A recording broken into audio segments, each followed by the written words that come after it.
আসসালামু আলাইকুম। গ্রামের নামটি ছিল কলাবাগান। এ গ্রামে ছিল অনেক মানুষের বসবাস। গ্রামটি ছিল কলা গাছ দিয়ে পরিবেষ্টিত। সেই গ্রামে বাস করত মা বাবা হারা দুই ভাই বোন। ভাইয়ের নাম আয়ান ও বোনের নাম টুনি। তারা এখানেই ছোট্ট একটি ঘরেই বাস করত। তখন আমরা দেখতে পেলাম যে আয়ান টুনিকে চুল বেঁধে দিচ্ছে। তখন আয়ান বলে উঠল যে, কেন আমার মা বাবা এত তাড়াতাড়ি মারা গেল, এখন আমরা কি করব আর কিভাবে খাবার সংগ্রহ করব? তখন টুনি বলে উঠল যে, আমি এখন কাকে মা বাবা বলে ডাকবো আর কোথা থেকে ভালো খাবার পাবো? আমাদের তো কেউ সাহায্যই করে না। তখন এই বলে আয়ান ও টুনি অঝরে কান্না করতে লাগলো। তখন আয়ান বলল, টুনি তুই কান্না করিস না, আমি ঠিকই তোর জন্য কিছু খাবার সংগ্রহ করব। তাদের এসব কিছু দেখছিল একটি ডাইনি ভূত। সে সবসময় আয়ান ও টুনিকে ফলো করত এবং তাদেরকে সাহায্য করতে চাইতো।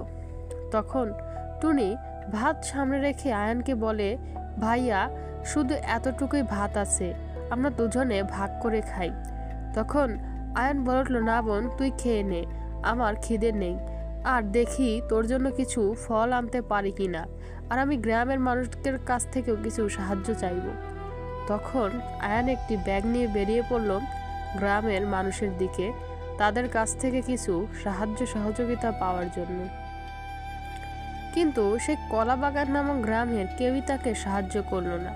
সেই গ্রামে বসবাস করত রফিক। সে তাকে কোনো সাহায্যই করল না এবং আরেকজনকে সাহায্য চাইলে সে বলল যে, আমার কাছে তোমাকে দেওয়ার মতো কিছু নেই, তুমি বরং আজকে না এসে কালকে আসো।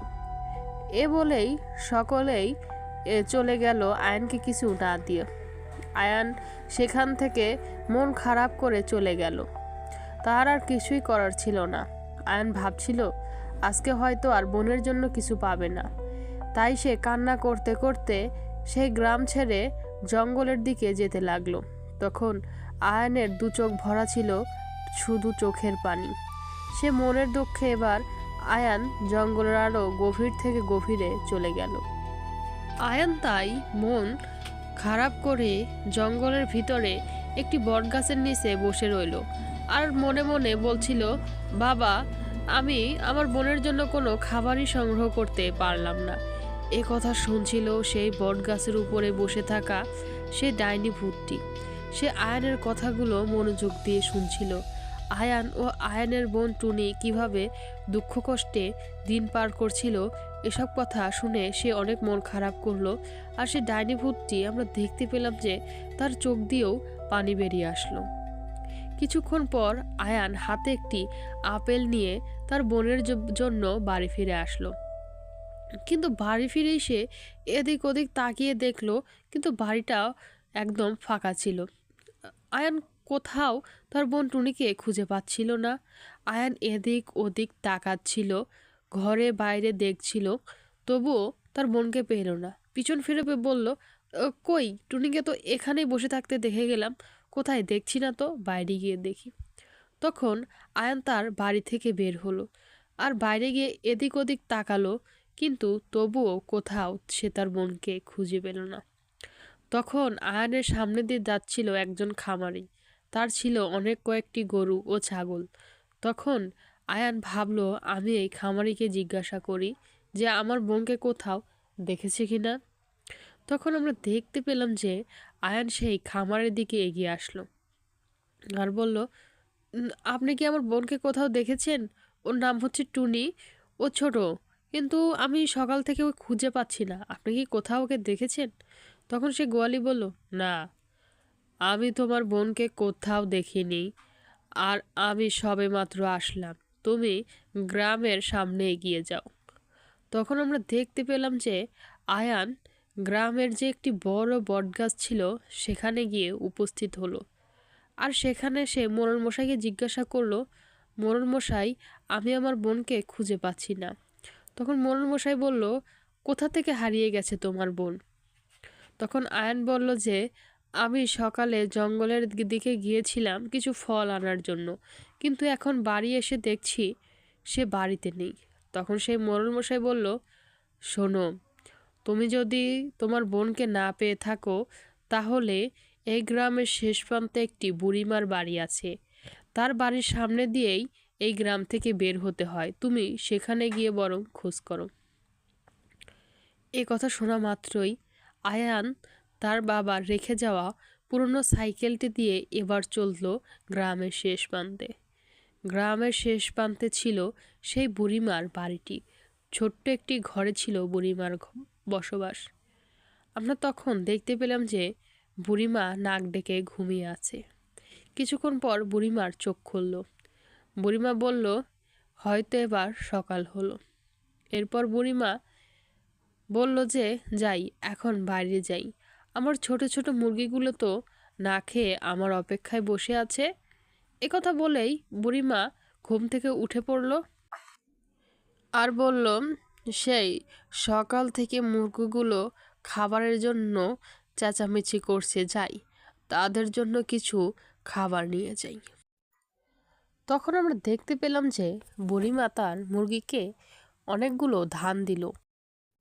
বুড়িমা কাঁপা কাঁপায় বলছিল যে, সেই কত বেলা হয়ে গেল, এখন তোদের খাবার দিলাম। তখন আমরা দেখতে পেলাম যে আয়ান সেই মুহূর্তেই বুড়িমার বাড়ি উপস্থিত হলো। আয়ান বলছিল, বুড়িমা, আমার বোনকে আমি সেই কাল থেকে খুঁজে পাচ্ছি না, তুমি কি আমার বোনকে দেখেছো কোথাও? তখন বুড়িমা একটু ভাবনা চিন্তা করলো আর মনে করার চেষ্টা করলো। সে অনেক চিন্তা করলো আসলেই সে এমন কিছু দেখেছি কিনা। তখন আমরা বুড়িমার চোখে এক রহস্য দেখতে পেলাম। কালকে রাতে অনেক ঠান্ডা পড়ছিল, তাই সে বাইরে আগুন ধরিয়ে সেখান থেকে সামান্য তাপ নিচ্ছিল। আর সে যখন তাপ নিচ্ছিল রাতের বেলায়, সে এমন একটি জিনিস দেখতে পায় যে তা দেখে সে খুবই অবাক হয়ে যায়। বুড়িমা তখন মনে করার চেষ্টা করে যে একটা মহিলা আর তার সাথে ছিল ছোট্ট একটি বাচ্চা। সেই মহিলাটার চুলগুলো ছিল অনেক বড়, আর রাত থাকার কারণে বুড়িমা তা ভালোভাবে দেখতে পারেনি। তখন সেই বুড়িমা আয়ানকে বুঝিয়ে বলে যে, আমি তোমার বোনকে খুঁজে বের করব। সে তো জঙ্গলের দিকেই গিয়েছে, আমিও জঙ্গলের দিকে যাব, তুমিও জঙ্গলের দিকে যাও, তাহলেই খুঁজে পাবে।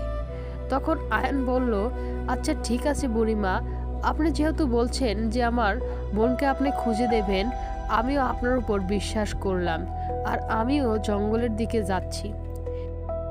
কথা বলেই আয়ান এবার চলল জঙ্গলের দিকে, আর বুড়িমাও আয়ানের দিকে এক দৃষ্টিতে তাকিয়ে রইলেন।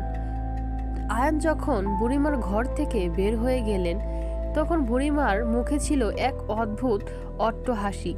এই হাসি যেন থামছিলই না। তখন আমরা এই বুড়িমার আসল রূপ দেখতে পাই।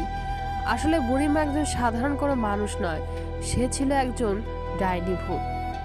সেও এবার চলল জঙ্গলের দিকে। আসলে টুনিকে যে নিয়ে গেছিল সে কোনো মানুষ না, সে এই বুড়িমা নামক ভূতটি ছিল।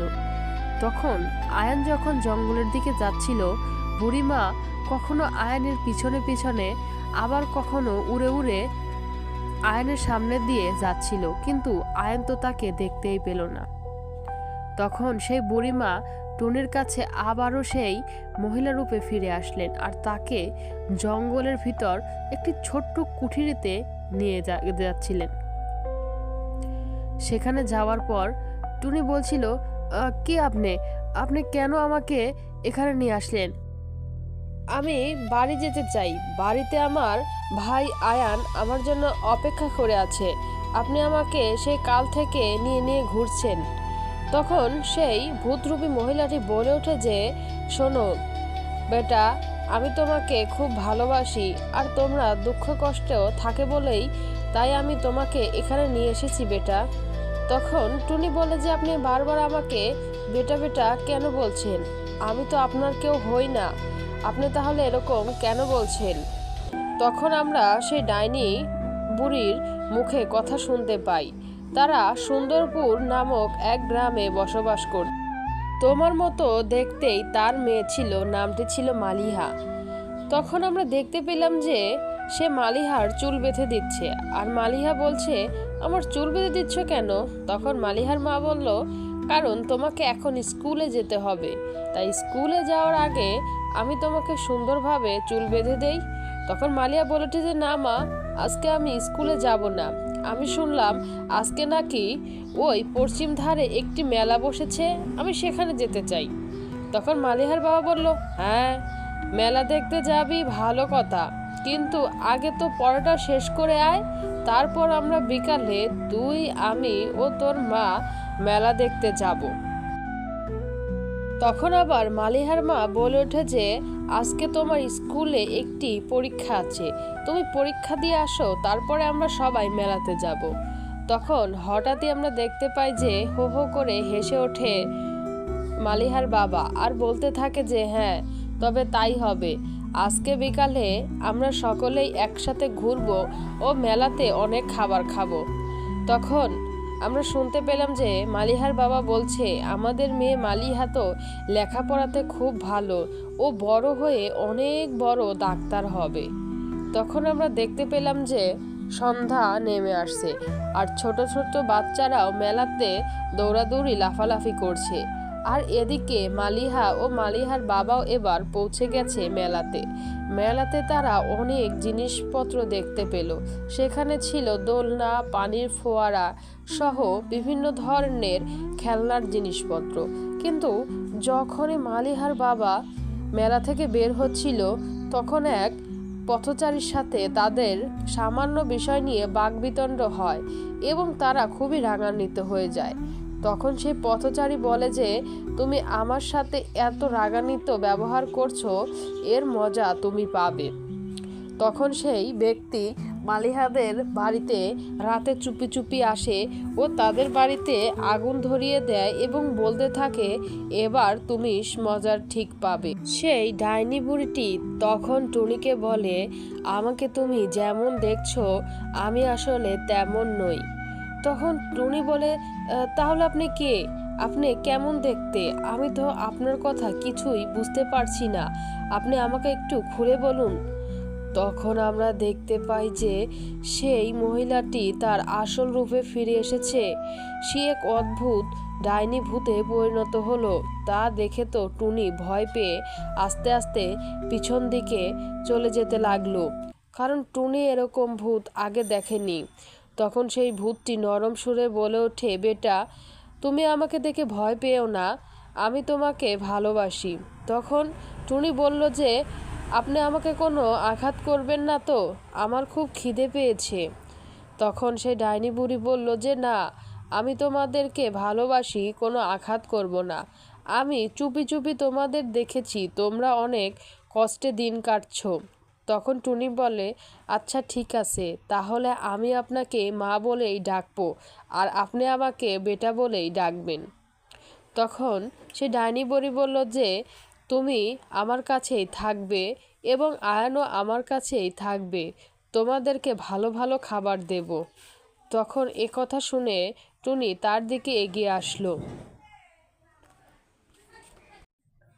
আর তাকে মায়ের মতো করে জড়িয়ে ধরল। টুনি তখন সে ডাইনি ভূতকে বলল, মা আমার খুব খিদে পেয়েছে, আমি গত 2 দিন ধরে কিছুই খাইনি। তখন আমরা দেখতে পেলাম যে সেই ডাইনি ভূতটি শান্ত গলায় টুনিকে স্নেহ করলো আর বলল, একটু অপেক্ষা করো, আমি খাবার আনছি। তখন আমরা দেখলাম ডাইনি বুড়ি জাদুকরী শক্তির মাধ্যমে 1 প্লেট খাবার আনলো টুনির জন্য, আর টুনি সেগুলো সুস্বাদুভাবে খেতে লাগলো। এদিকে আয়ানও খুঁজতে খুঁজতে জঙ্গলের গভীরে থাকা সেই ডাইনির বাড়ির সামনে হাজির। সে দূর থেকে বলতে লাগলো, টুনি বোন, টুনি বোন, তুমি কি আমার কথা শুনতে পাচ্ছ? যদি শুনতে পাও তাহলে ঘর থেকে বের হয়ে আসো। তখনই আয়নের এ ডাক শুনতে পেল ঘরের ভিতর থেকে সেই ডাইনি বুড়ি, আর সে বাইরে এসে আয়নের সামনে দাঁড়ালো। আয়ন তো অবাক, সে ভয় পেয়ে গেল। সে ভয়ে ছিটকে পড়লো আর কাঁপা কাঁপায় বলল যে তুমি আবার কে? তুমি তো দেখছি ডাইনি ভূত। আমার বোন টুনি কোথায়? তখন সেই ডাইনি ভূতটি আয়ানকে বলল, আয়ান বেটা, তুমি ভয় পেও না। আমি ডাইনি ভূত হলেও তোমাদের আমি অনেক আগে থেকেই দেখছি। তোমাদের আমি ভালোবাসি, স্নেহ করি। তোমরা আমার কাছে নিরাপদ। তখন আয়ান বলল যে, আপনি কি আমার বোন টুনিকে দেখেছেন? আমি জানি আপনিই এনেছেন। ওকে কোনো আঘাত করেছেন? তখন ডাইনি ভূত বলল, না, আমি ওকে কোনো আঘাত করিনি, এসে তুমি দেখে যাও। তখন আমরা দেখতে পেলাম যে আয়ানকেও সেই জঙ্গলের ভিতরে ঘরের মধ্যে নিয়ে গেল। তারপর থেকে আয়ান ও টুনি এই ভূতের কাছেই রইল, আর এভাবেই দিন চলতে লাগলো। অবশ্যই একটি সাবস্ক্রাইব করুন।